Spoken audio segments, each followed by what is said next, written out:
नमस्कार, माझे नाव गगन गेलार जोशी, इयत्ता 4. मी माधव सरावजी गोळवलकर गुरुजी विद्यालयात शिकतो.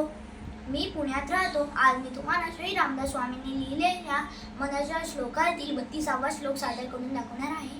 अहिल्याची राघवे मुक्त केली, पती लागता दिव्य होऊन गेली. जयावर्णिताक्षी नली वेदवाणी, उपेक्षी कदा रामदासाभिमान.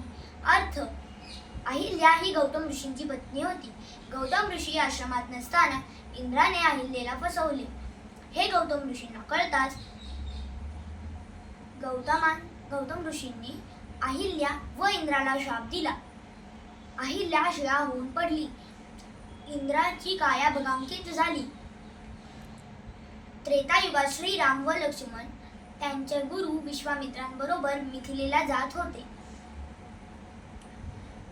हा प्रसंग विश्वामित्रांनी श्रीरामांना सांगितला. श्रीरामाच्या पवित्र पदस्पर्शाने अहिल्या शापमुक्त झाली. या प्रसंगाचे वर्णन करताना वेदांची ही वाणी क्षीणली. बोध: कधीही कोणी कोणाची फसवणूक करू नये. फसवणूक केल्या देवांनीही शिक्षा चुकली नाही. धन्यवाद. जय जय रघुवीर समर्थ.